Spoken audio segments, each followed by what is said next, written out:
Selamat pagi, siang, ataupun malam, jam berapapun kalian mendengarkan ini. Bertemu lagi dengan saya Zerat, translator Goblin Slayer dari Kimi Novel. Apa kabar kalian semua? Semoga kalian sehat selalu. Seperti biasa, Kimi Novel kembali mempersembahkan kelanjutan audiobook dari Goblin Slayer. Untuk kali ini, dan mungkin untuk seterusnya, saya mencoba untuk merubah format dari audio ini dari yang biasanya hanya terdapat audio saja. Kali ini, saya dan teman-teman mencoba untuk memberikan gambar visual yang diambil dari manganya secara langsung seperti video chapter 1 yang pertama kali kami buat. Jadi, jangan sungkan untuk berikan pendapat kalian. Apakah kalian menyukai format baru ini atau kalian lebih suka format lama yang tanpa gambar visual? Oke, untuk pengisi suara kali ini ada sedikit perubahan. Dikarenakan Mbak Cynthia sedang sakit, maka untuk pemeran Priestess saat ini digantikan sementara oleh Mbak Hikari. Dan untuk pengisi suara lainnya akan saya cantumkan pada kredit akhir dari video ini. Dan terakhir, dikarenakan pemeran untuk Goblin Slayer yang semakin banyak, Kimi Novel membuka kesempatan bagi kalian yang sekiranya ingin bergabung menyumbangkan suara kalian untuk audio ini. Namun, perlu diingat bahwa semua ini bersifat sukarela dan tanpa bayaran. Jika kalian berminat, silakan kirim pesan melalui email kami. Untuk alamat emailnya dapat kalian lihat pada kolom deskripsi di bawah ini. Saya menyarankan kalian menggunakan headset untuk mendengarkan audio ini agar lebih maksimal dalam menikmatinya. Oke, tanpa panjang lebar lagi, selamat mendengarkan. Chapter 10. Tertidur. Bahkan hingga saat ini, dia masih dapat mengingat ketika suatu hari dia dimarahi oleh kakak perempuannya. Itu adalah di saat dia membuat gadis itu, teman namanya, menangis. Kenapa? Benar. Itu karena gadis itu akan melakukan perjalanan ke kota. Gadis itu akan menetap di sebuah kebun. Gadis itu terus menyombongkannya. Dia menjadi iri. Dia tidak bisa menahan dirinya lagi. Dia tidak mengetahui tentang kehidupan apapun di luar desa mereka. Dia tidak mengetahui nama pegunungan yang terlihat di kejauhan atau apapun yang berada di balik gunung itu. Dia mengetahui jika kamu mengikuti jalan dengan cukup lama, maka kamu akan menemukan sebuah kota. Tetapi apa maksud dari kota? Kota macam apa? Dia tidak mengetahuinya. Di saat umurnya yang lebih muda, dia berpikir akan menjadi seorang petualang. Dia akan meninggalkan desa, mungkin membasmi 1 atau 2 naga, dan kembali pulang sebagai seorang pahlawan. Petualang tingkat platinum. Tentu saja, setelah dia menjalani beberapa ulang tahunnya yang datang dan pergi, dia menyadari bahwa itu adalah hal yang mustahil. Tidak mustahil. Dia harus meninggalkan kakak perempuannya. Kakak perempuan yang telah merawatnya semenjak bapak dan ibunya telah mati. Dia bisa saja menjadi petualang, tetapi dia memilih untuk tidak melakukannya. Itulah alasan mengapa dia marah kepada temannya. Ketika kakaknya menggandeng tangannya pulang, dia memarahinya. Ketika kamu marah, kamu akan berubah jadi goblin. Dan Kamu seharusnya melindungi perempuan. kakak perempuannya sangatlah bijak, namun itu bukanlah karena dia memiliki banyak pengetahuan, melainkan karena pikirannya yang tajam. Mungkin yang paling tajam di desanya. Sebagai bukti, dia bisa mendapatkan makanannya dari mengajari anak-anak desanya membaca dan menulis. Anak-anak dibutuhkan untuk membantu pekerjaan kebun keluarga mereka, namun membaca dan menulis juga sama pentingnya. Dia mencoba untuk mengajari adik laki-lakinya pentingnya menggunakan kepala. Jika kamu terus berpikir, dia berkata padanya, cepat atau lambat, kamu akan mengetahui caranya. Kakak perempuannya pastilah bermimpi untuk pergi ke kota untuk belajar. Namun, dia tetap tinggal demi adiknya. Oleh karena itu, adiknya juga akan tetap tinggal demi kakaknya. Baginya, ini adalah hal yang sudah semestinya. Ketika mereka pulang, kakak perempuannya membuatkannya rebusan susu dan daging ayam. Dia sangat menyukai masakan kakaknya. Dia selalu meminta 1 mangkuk lagi dan 1 mangkuk lagi. Tetapi sekarang, dia sudah tidak dapat mengingat lagi akan rasanya. Tidak diragukan lagi.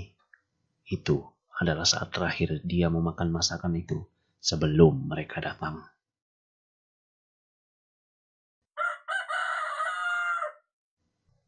Dia membuka matanya secara perlahan. Dia bangun dari tikar bulu dan menatap langit-langit yang tidak asing. Tubuhnya masih terasa nyeri. Secara perlahan, dia meregangkan tubuhnya dan dengan tenang mengambil baju ke tangannya. Sebuah baju berserat. Baju itu telah pudar oleh pencucian yang berulang-ulang dan sedikit tercium bau sabun. Baju itu melindunginya dari terik panas matahari dan menutupi semua bekas luka yang ada di tubuhnya. Dia mengenakan baju berserat dan kemudian gambeson katun. Dia mencoba untuk mengenakan helm baja dan armor kulitnya. Namun dia teringat bahwa dia harus memberikannya ke toko untuk diperbaiki. Dia tidak memiliki perisai juga. Perisai itu sudah terkena serangan kritikal dari Ogle itu. Apa boleh buat? Dia menggantungkan pedangnya pada pinggulnya untuk perlindungan minimum. Pandangannya lebar dan terang.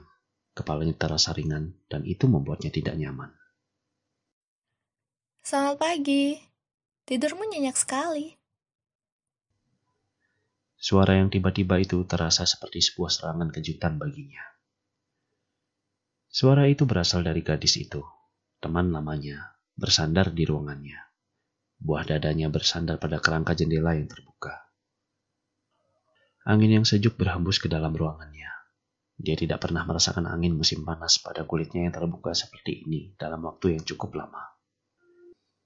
Temannya, dengan pakaian kerja, keringat kecil keluar dari dahinya. Dari cahaya yang membanjiri ruangan, dia dapat menerka bahwa matahari sudah berada tinggi di langit.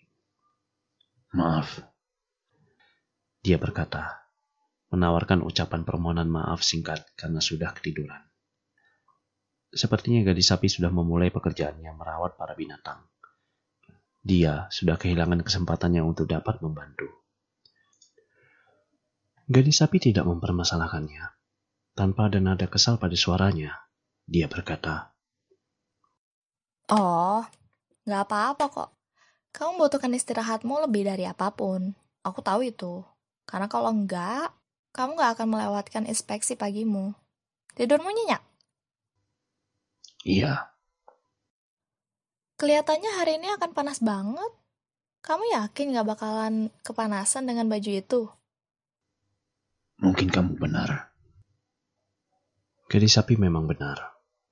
Baju katun yang tebal hanya akan menghalanginya di saat dia bekerja. Oleh karena itu, dia melepas dengan kasar armor dalaman yang dikenakan sebelumnya dan melemparnya ke kasur. Ya ampun, nggak perlu sekasar itu juga. Kamu bisa merobeknya. Aku nggak peduli. Tentu saja kamu nggak peduli. Dia mengangkat bahunya dan menyipitkan matanya, seperti dia sedang mengasuh anak laki-laki muda. Ya, aku nggak ada masalah sih. Aku lapar. Paman harusnya sudah bangun sekarang. Ayo cepat dan sarapan. Baiklah, Dia menjawab tenang dan keluar dari ruangannya. Dia melangkah di lorong. Pemilik rumah ini sudah menduduki bangku meja di ruang makan. Matanya terbelalak melihat sosok di pintu itu. selamat pagi, Pak. Ya, pagi. Dia memberikan anggukan sopan dan duduk di seberang tanpa mempermasalahkan reaksi pria itu. Paman merubah posisinya tidak nyaman.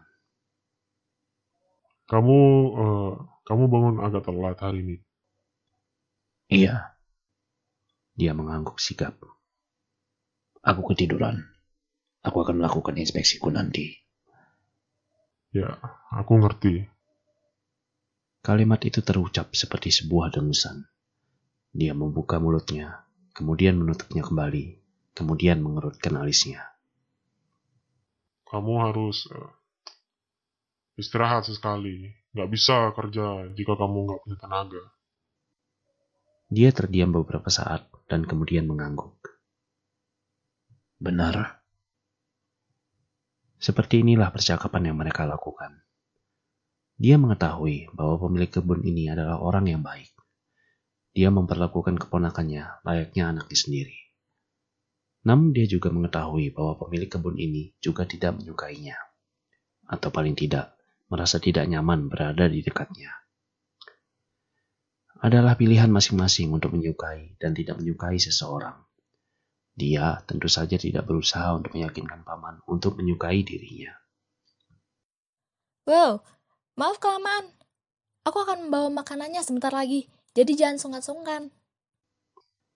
Teman lamanya datang berlari tidak lama setelah itu dan mulai meletakkan makanan di meja. Keju, roti, dan sup krim. Semua terbuat segar dari kebun ini. Dia makan dengan lahap seperti biasanya. Dan ketika dia selesai, dia menumpuk piring kotor itu, mendorong kursinya ke belakang, dan berdiri. Aku pergi. Oh, sial. Apa sudah waktunya mengantarkan pesanan? Mendengar perkataannya, gadis sapi mulai makan dengan terburu-buru. Dia menyempal mulutnya dengan sepotong roti, dengan cara yang sangat tidak elok. Memperhatikannya, pemilik kebun membuka paksa mulutnya. Kerupuk lagi. Oh, paman ini khawatir banget. Aku sudah kasih tahu, aku ini lebih kuat dari yang kelihatannya. Aku akan membawanya. Dia berkata pendek. Dan kemudian, gadis itu dan pamannya saling bertukar pandang. Apakah dia tidak cukup jelas? Aku akan membawanya. Dia mengulanginya. Gadis itu terlihat bingung, tidak terlalu memandangnya, kemudian menggelengkan kepalanya. Enggak, kamu nggak perlu melakukannya. Kamu perlu istirahat.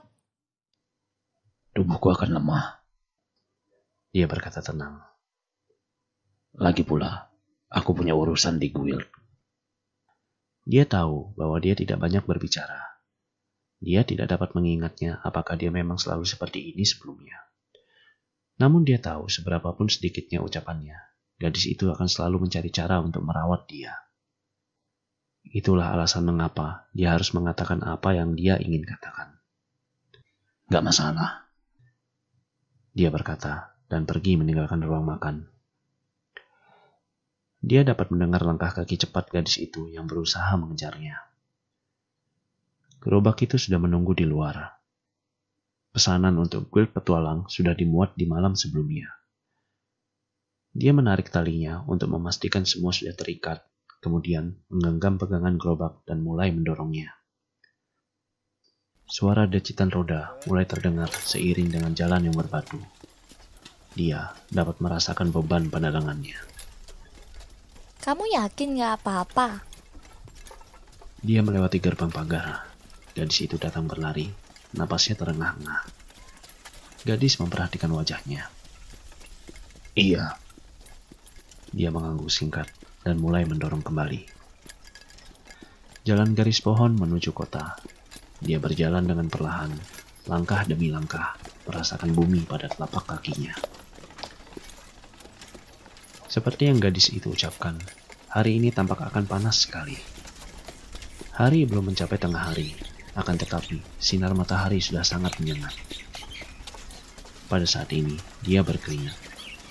Seharusnya dia membawa handuk kecil. Dia berpikir, selama keringat tidak masuk ke matanya, maka tidak akan ada masalah. Kemudian, dia merasakan sesuatu yang lembut mengelap dahinya. Apa salahnya untuk istirahat? Gadis menggembungkan pipinya jengkel, seraya dia mengelap dahinya sendiri dengan sapu tangannya. Kamu langsung pingsan di saat kamu kembali, dan tidur selama beberapa hari. Kamu tahu gak sih seberapa khawatirnya aku? Dia berpura-pura untuk berpikir sejenak, kemudian menggelengkan kepalanya. Tentunya itu bukanlah hal yang terlalu penting. Itu sudah 3 hari yang lalu. Itu baru 3 hari yang lalu. Itulah, aku selalu bilang jangan berlebihan. Dia berkata seraya mengeluarkan sapu tangannya dan mengelap wajahnya sendiri. Kamu hampir gak sanggup berdiri. Kau perlu istirahat. Masih mendorong gerobaknya, dia mendesah. Kamu Hah? mirip sekali dengan pamanmu. Gadis itu terlihat tidak bisa memilih antara senang ataupun marah. Walaupun begitu, dia tetap tidak akan mundur. Ini hanyalah kelebihan bekerja. Kamu gak perlu khawatir soal aku. Dia menjelaskan dengan sedikit jengkel. Tidak, itu bukan rasa jengkel. Dia hanya tidak menyukai jika harus terus diingatkan bahwa dia tidak sanggup menjaga kesehatannya sendiri. Tapi aku memang perlu diingatkan agar aku tidak mengulangi kesalahan yang sama 2 kali. Apa itu yang dikatakan teman prestesmu? Suara gadis itu terdengar sedikit masam. Dia melirik gadis itu dari ujung matanya dan melihat pipinya yang masih sedikit gembung dikarenakan mengambek. Bukan. Dia menatap ke depan lagi dan melanjutkan mendorong gerobak. Anggota partiku yang lain yang mengatakannya. Dia berkata, Kamu berpetualang dengan banyak orang akhir-akhir ini. Kami baru menjalani satu quest. Itu terdengar seperti kamu berencana untuk pergi bersama lagi. dia tidak menjawab. Dia tidak tahu apa yang harus dikatakan. Akan bohong jika dia berkata bahwa dia tidak memiliki niatan itu. Namun apa dia akan mencoba mengundang mereka pada quest berikutnya?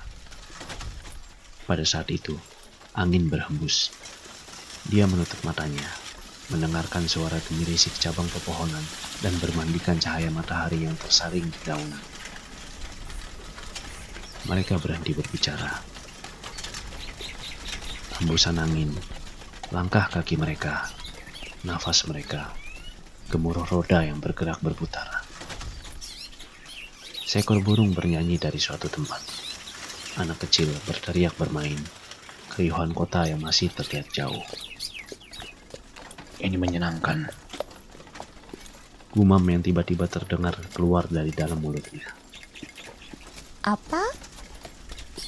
Ini lebih menyenangkan dari berburu goblin. Kamu ini benar-benar tahu cara merayu wanita. Begitu. Sepertinya dia masih tidak dapat berkomunikasi dengan begitu jelas. Jika kamu tidak tahu apa yang akan kamu katakan, akan lebih baik jika kamu tidak berkata sama sekali. Dari ujung matanya, dia memperhatikan wajah gadis itu yang kebingungan. Dia terus mendorong gerobak dalam keheningan. Tiba-tiba, gadis itu tertawa. Seakan-akan gadis itu sendiri tidak menyangkanya. Apa? Gak apa-apa. Yang benar. Benar. Gadis berjalan mengikutinya, bersenandung sebuah nada yang tidak diketahui olehnya. Tetapi, dia tidak perlu mengetahui itu. Gadis itu sedang bahagia. Itu saja sudah cukup. Mereka memarkirkan gerobak mereka pada pintu belakang dan masuk menuju lobi guild. Suasananya begitu tenang. Sudah hampir tengah hari. Oleh karena itu, tentu saja kebanyakan petualang sudah berpergian. Atau mungkin mereka semua sedang berada di ibu kota yang sedang dilanda banyak masalah akhir-akhir ini. Dia tidak mengetahui itu. Di dalam aula guild, terdapat beberapa pemohon quest yang sedang mengisi berkas dokumen dan beberapa petualang yang dikenalnya sedang beristirahat. Itu saja. Beberapa dari mereka terlihat sedang menunggu seseorang. Dan antrian pada gadis guild terlihat pendek. Mantap.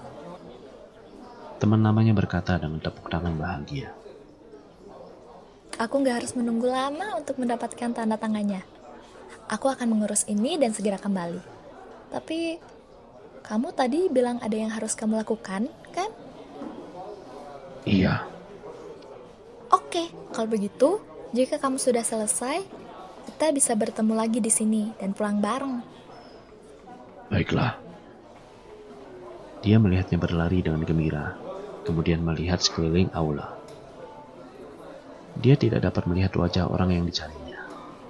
Mungkin dia datang terlalu awal. Jika seperti itu, maka dia akan duduk menunggu pada kursi biasanya di dekat dinding. Dia berjalan menuju kursi itu dengan langkah sigap khasnya. Dan hampir menabrak seseorang yang sedang duduk di sebuah kursi. Orang itu melihatnya penuh curiga. Dia adalah petualang pengguna tombak. Spearman duduk di kursi dengan bertolak pinggang, menatap tajam kepada dirinya. Gak pernah aku melihat orang yang begitu fit tapi begitu pucat. Aku gak kenal wajahmu. Kamu orang baru di sini? Enggak. Dia menggelengkan kepalanya sekali seusai berkata. Tentu saja, pria itu mengenalinya. Dan tentu saja, dia bukanlah orang yang baru. Namun sepertinya Spearman menolak untuk percaya bahwa pria itu adalah dia tanpa armornya yang biasa. Spearman memperlakukannya dengan bahasa yang biasanya digunakan untuk orang yang tidak dikenalnya. Sepertinya kamu bukan orang baru. Petualang yang ingin mencari uang pergi ke ibu kota akhir-akhir ini. Dia berkata, kamu pasti lagi cuti atau sesuatu yang lainnya. Pendatang baru itu mengangguk pada sesuatu lainnya. Dan Spearman pun tertawa. Ibu kota itu tempat yang keras. Aku bisa mengerti kenapa kamu ingin mengambil waktu libur. Dengan gerakan yang lincah, dia berdiri dan mengatur pegangannya pada tombaknya. Aku dengar di sana orang-orang sedang khawatir soal roh jahat atau sesuatu yang lainnya. Sebuah pertarungan untuk menyelamatkan dunia? Terdengar seperti sebuah cara yang baik untuk membuat namamu menjadi terkenal. Kamu gak pergi ke sana? Aku? Jangan konyol. Satu-satunya alasanku untuk bertarung adalah demi diriku sendiri, bukan uang ataupun nasib dunia. Spearman menambahkan. Ya, aku dan... Dia memberikan gadis kulit tatapan yang penuh arti. Ketika sang pendatang baru itu mengalihkan tatapannya menuju meja resepsionis juga, dia melihat gadis kulit yang berlari di belakang meja itu, layaknya anak anjing yang kegirangan. Sepertinya, kerumunan petualang bukanlah satu-satunya hal yang membuat gadis itu sibuk. Alasan pribadi? Spearman menyelesaikan kalimatnya. Aku itu gak butuh moto atau seruan perang. Kamu paham kan? Enggak. Dia berkata. Spearman pun kembali duduk pada kursinya. Mereka berdua melihat witch yang sensual sedang berjalan mengarah mereka. Ya, sampai ketemu lagi ya. Spearman berkata. Aku punya kencan dengan... atau mungkin lebih tepatnya di dalam suatu reruntuhan. Doakan aku beruntung ya. Baik. Dia mengangguk tenang. Kamu ini benar-benar orang yang akrab ya? Spearman berkata sambil tertawa. Dan itu bukan hal yang jelek sih.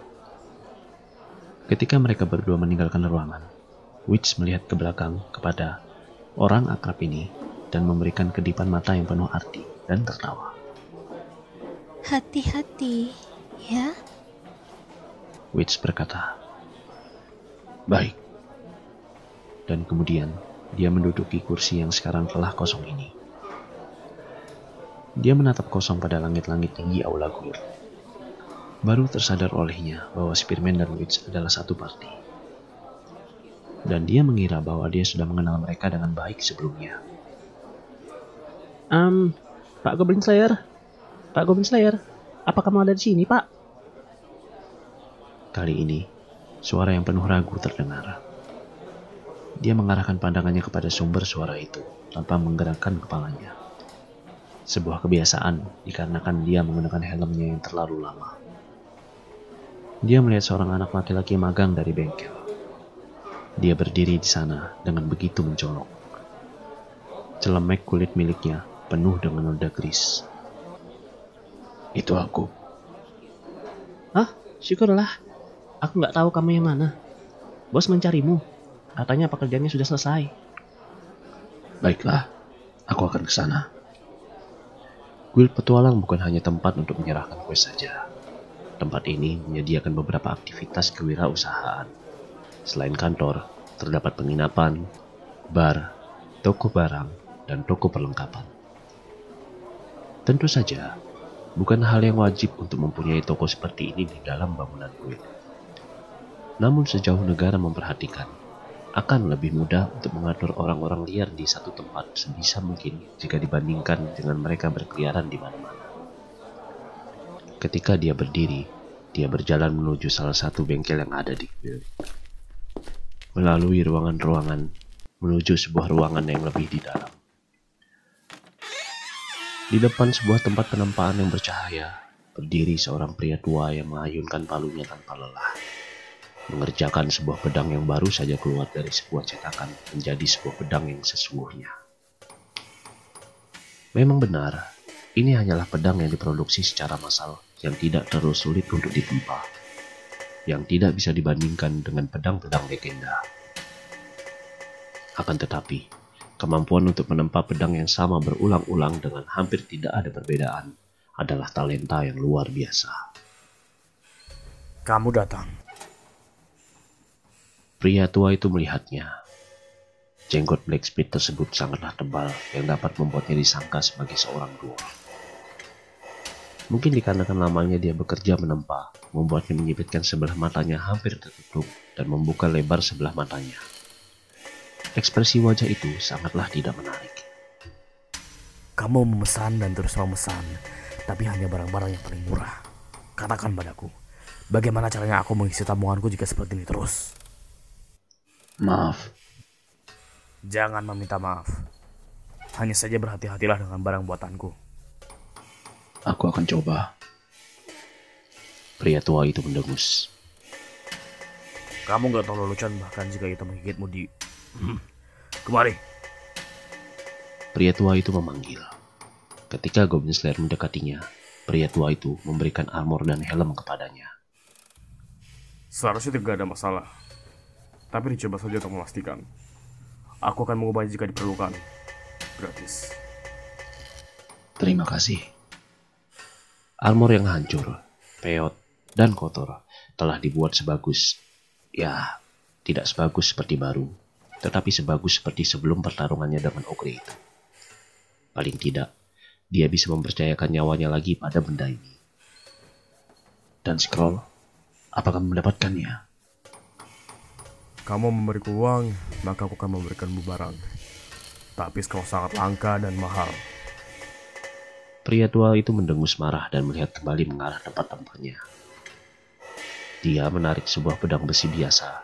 Dia memeriksanya dan meletakkannya kembali ke dalam perapian dengan sebuah jentikan lidah. Ketika seorang petualang menemukannya dan menjualnya, aku akan membelinya untukmu. Tapi cuma itu saja yang bisa aku lakukan. Aku tahu, itu sudah cukup. Dia menyerahkan sebuah kantong emas pada muridnya dan berjalan menuju ujung bengkel agar dia tidak menghalangi. Blacksmith itu bahkan memberikan sebuah pelapis gambeson katun baru untuk dikenakannya sebagai perlindungan di balik armornya. Betapa baiknya pria tua itu. Sarung tangan, baju besi, armor, pelindung dada, dan helm.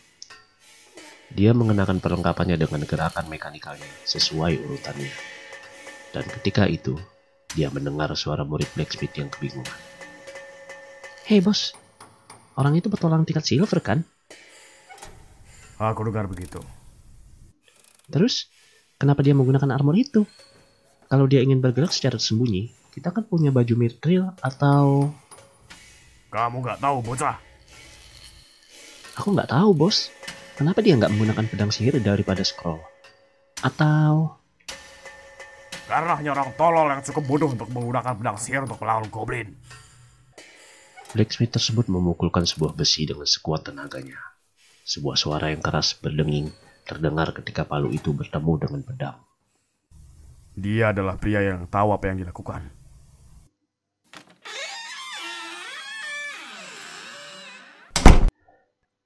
Ketika dia keluar dari bengkel dan kembali menuju aula, dia melihat seseorang berlari mengarahnya. Tap, tap, tap. Suara kaki yang terdengar diiringi dengan ayunan buah dada yang indah dan sebuah wajah yang penuh akan senyuman. Pak Goblin Slayer. Princess melambai seraya berlari mendekatinya. Ya, ada apa? Ini, lihat ini. Dia mengeluarkan plat tingkatan dari dalam lengan bajunya.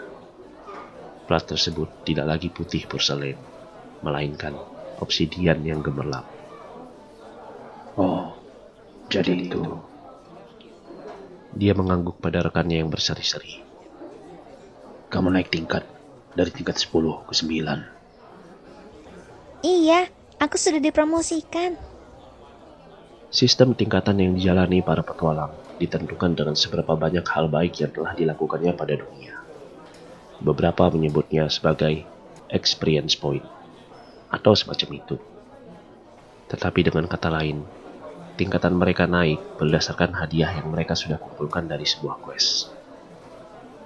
Mereka yang meraih jumlah tertentu dapat dipromosikan tingkatannya yang melalui evaluasi personal singkat. Tidak ada yang salah dengan sifat dan sikap Priestess. Oleh karena itu, promosi ini merupakan penghargaan atas kekuatannya yang berkembang. Aku tadinya tidak yakin mereka akan memberikannya padaku. Tapi pertarungan dengan ogre itu berpengaruh besar.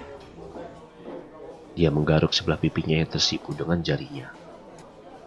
Begitu. Ogre itu apa? Oh, benar. Itu adalah makhluk yang mereka temui di reruntuhan itu kan. Dia mengangguk. Jadi, pada akhirnya, ekspedisi kecil mereka menjadi cukup penting.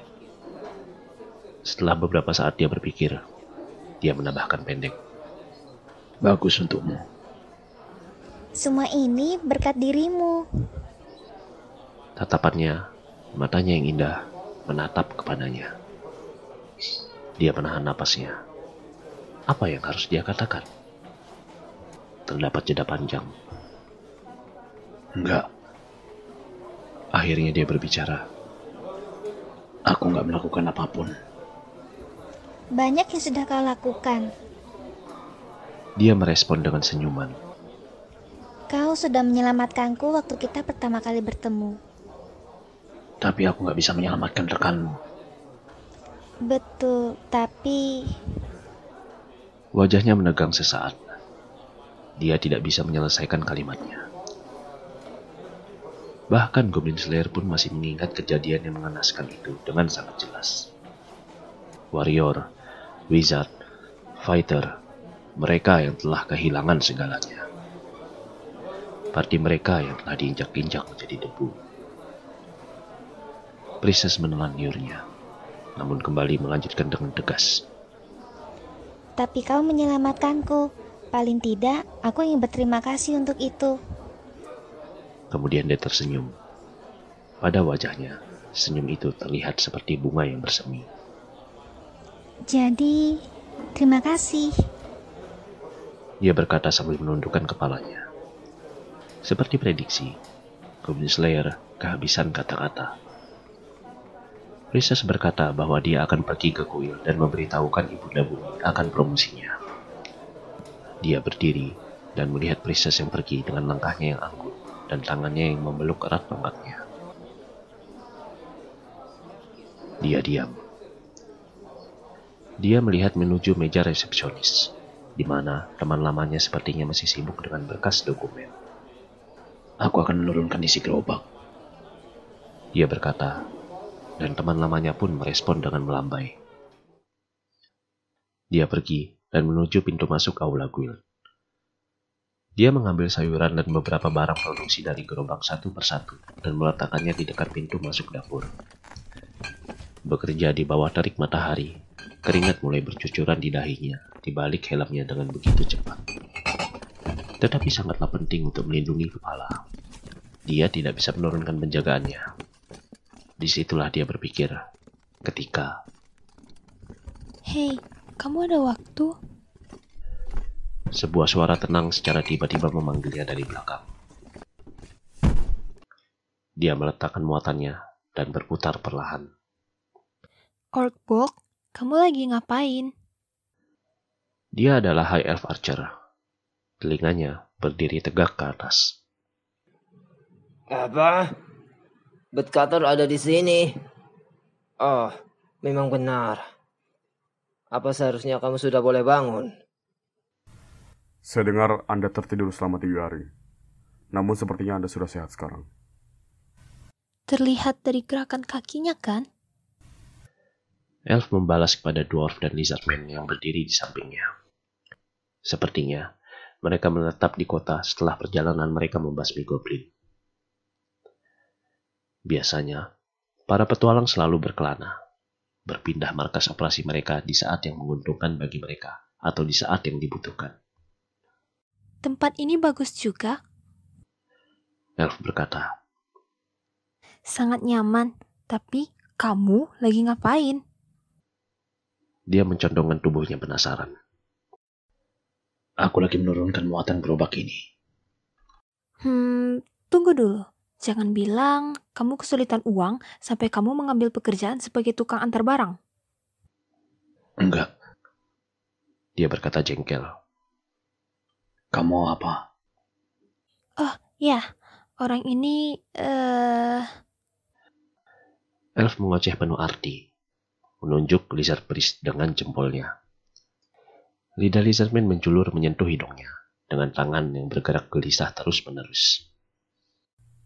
Tuanku Goblin Slayer, saya...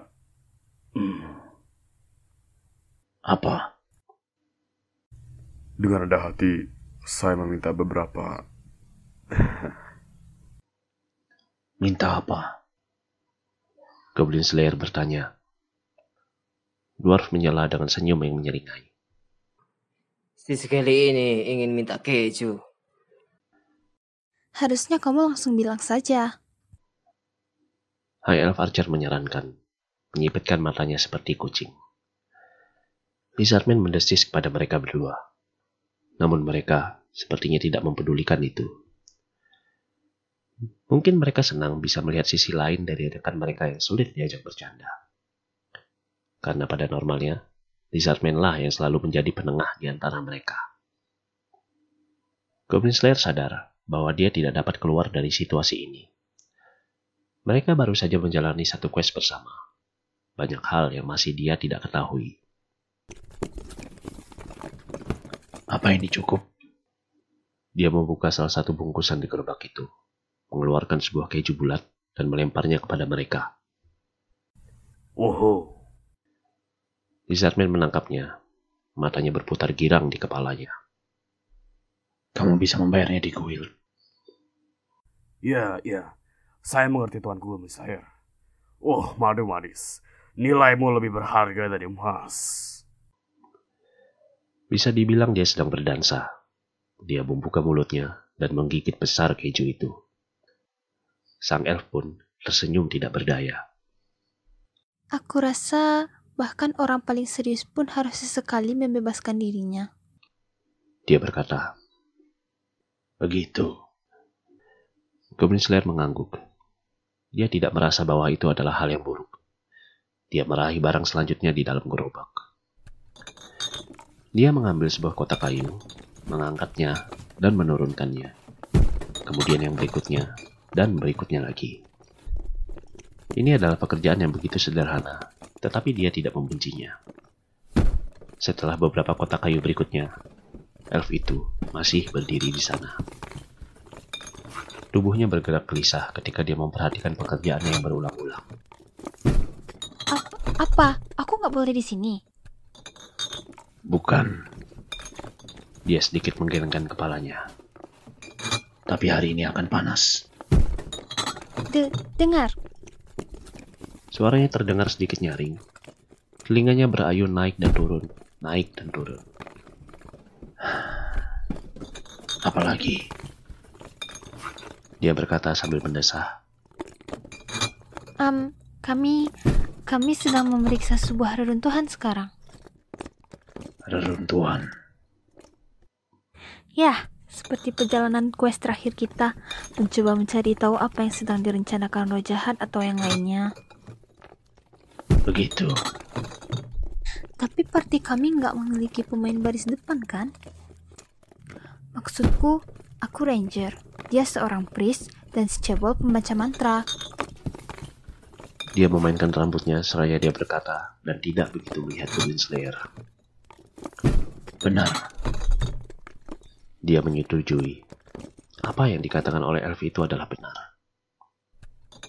Jadi, maksudku... Dia mengalihkan perhatiannya dan melihat ke tanah. Goblin Slayer menunggunya untuk menyelesaikan kalimatnya. Aku pikir mungkin kami harus berbicara denganmu. Dia tidak menjawab.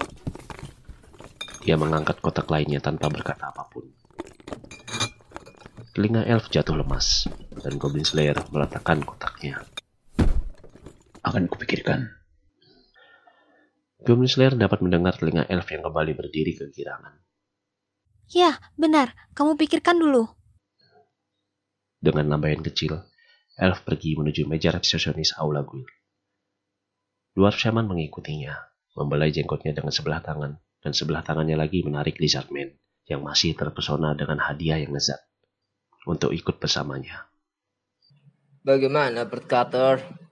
Hidup telinga panjang begitu susahnya, sampai dia malu-malu mengajakmu. Diam, dwarf. Aku belum kehabisan panahku.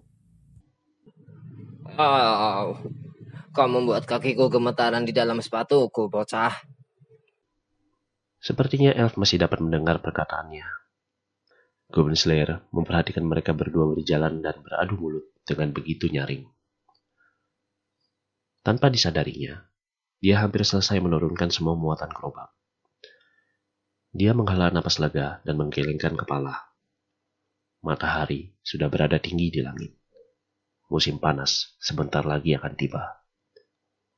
Kemudian... Ya! Iya. Tiba-tiba terdengar teriakan, diikuti dengan benturan antara metal dengan metal. Suara pertarungan pedang. Dan ini bukanlah kali ini saja. Dia hanya tidak memperhatikan di sekelilingnya. Dia memutar lehernya untuk mencari sumber keributan itu. Suara itu berasal dari sebuah plaza di belakang bangunan guild, tepat di depannya.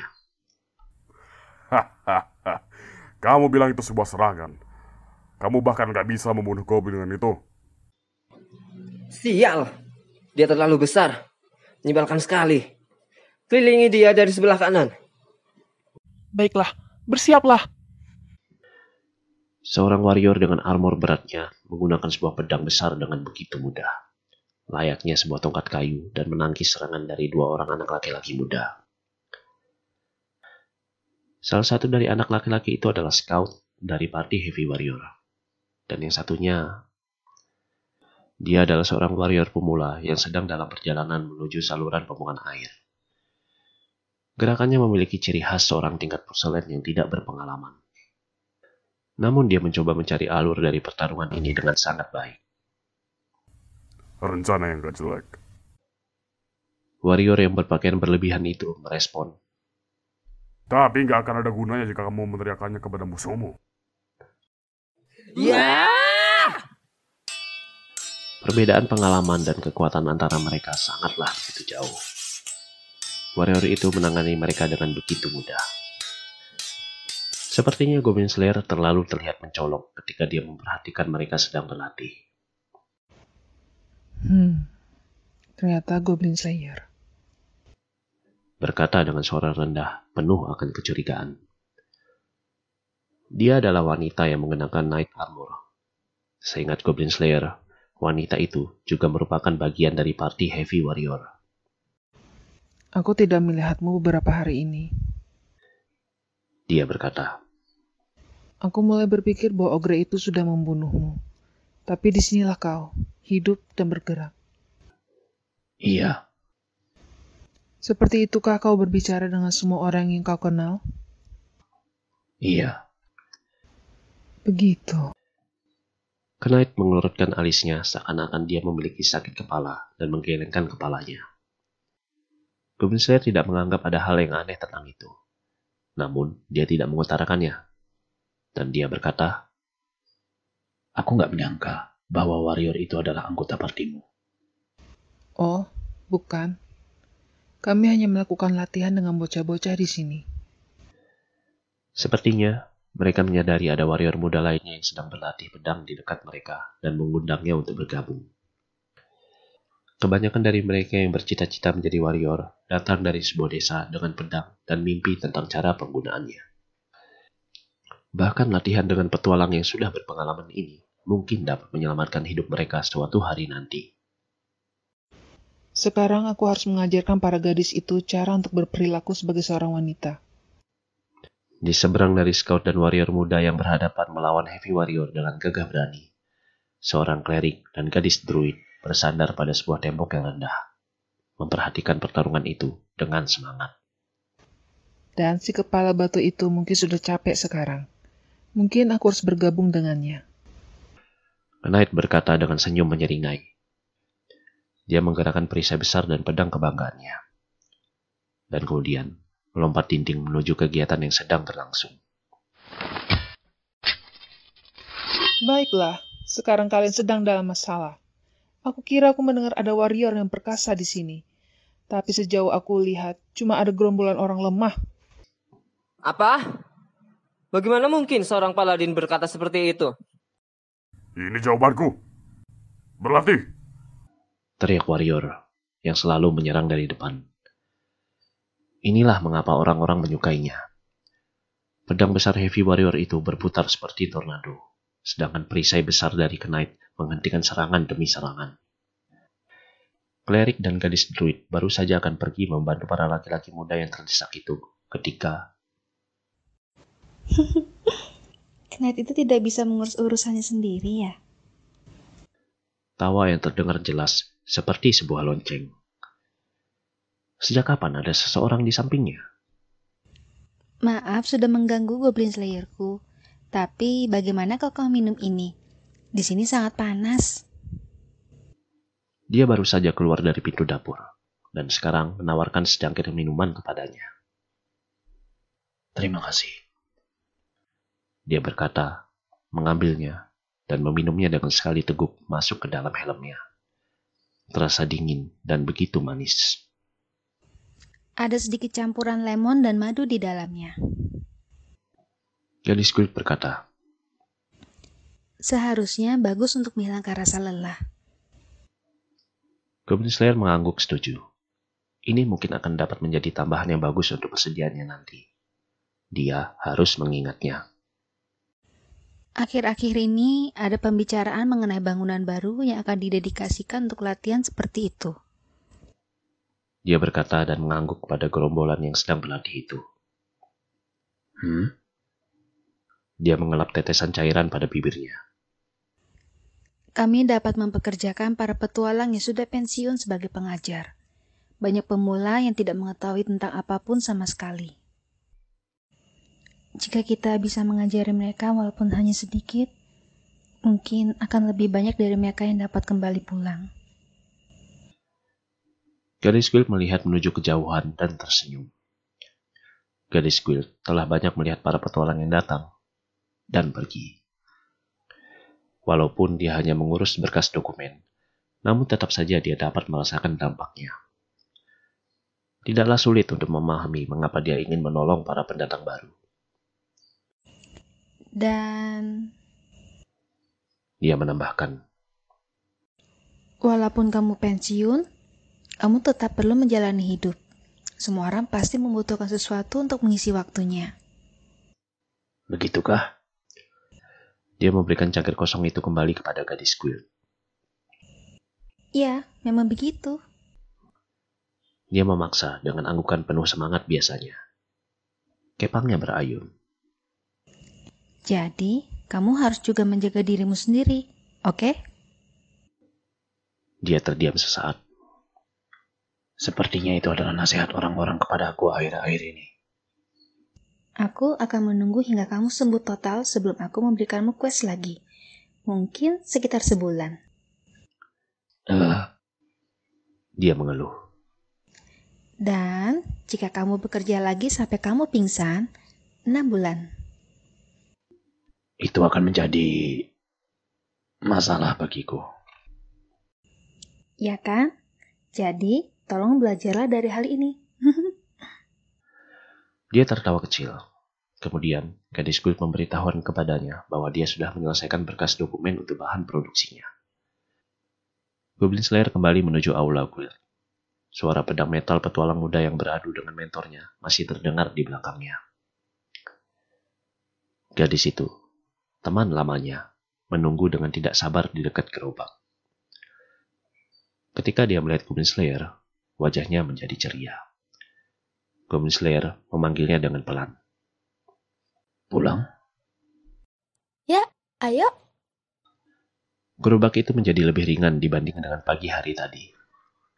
Ketika Goblin Slayer telah kembali ke kebun, dia menemukan sebuah batu yang terjemur matahari dan mulai membangun sebuah dinding batu. Pondasi sebuah dinding sebenarnya sudah ada, namun dengan Goblin tidak ada salahnya untuk lebih berhati-hati.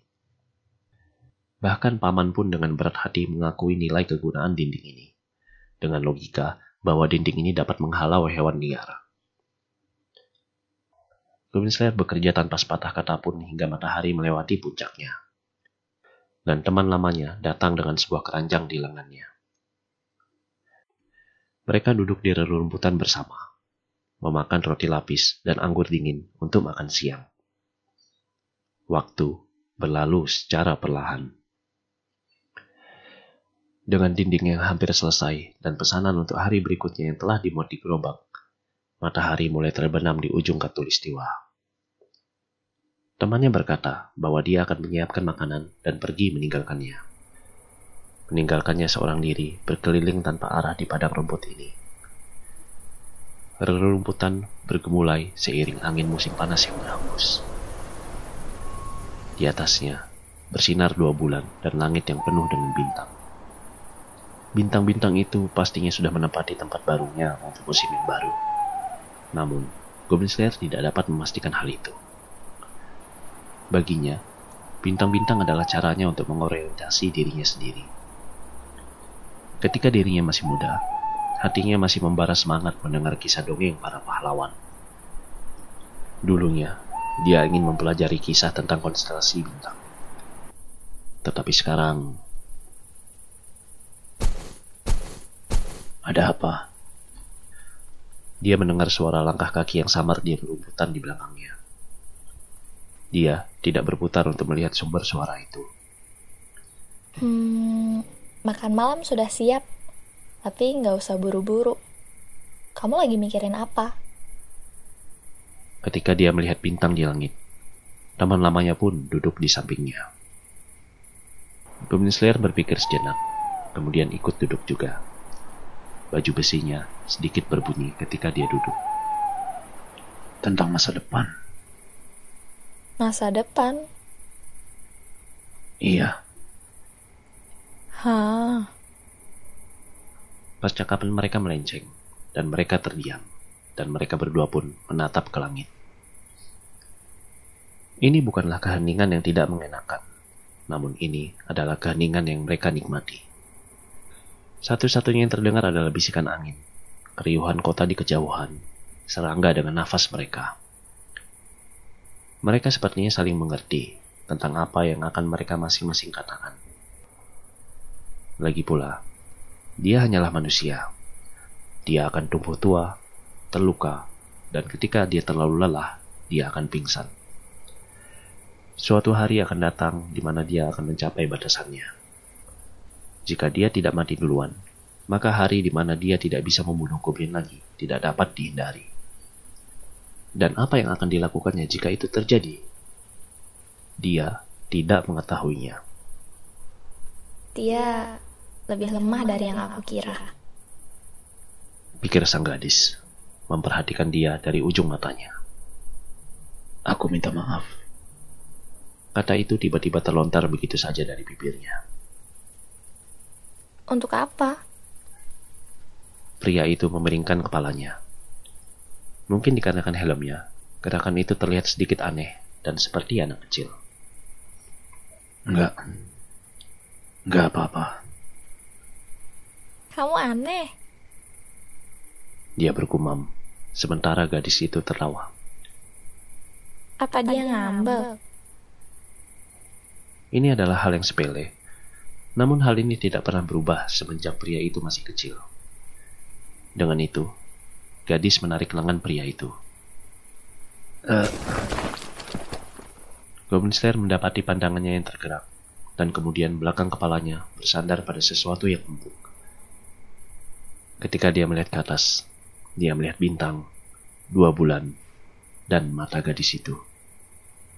Bajumu akan terkena minyak. Aku gak peduli. Baju ini bisa dicuci dan aku bisa mandi. Apa nggak masalah? Gak apa-apa. Kepala Goblin Slayer bersandar pada lutut temannya. Temannya membelai helm pria itu seraya mendekatkan kepalanya dan berbisik. Coba kita pikirkan ulang lagi. Waktu kita masih panjang. Waktu kita ya? Benar. Kita punya semua waktu yang ada di dunia. Goblin Slayer merasakan sebuah rasa santai yang aneh.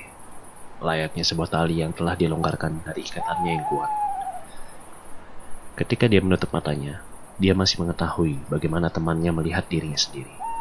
Walaupun dia tidak bisa melihat temannya. Layaknya temannya yang mengetahui bagaimana dia melihatnya, walaupun wajahnya yang tersembunyi di balik helm itu.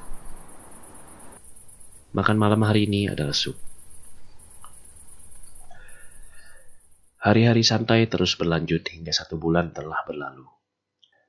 Di suatu tempat, pertarungan antara para petualang dan roh jahat semakin memanas hingga kemudian, tiba-tiba, semua telah berakhir.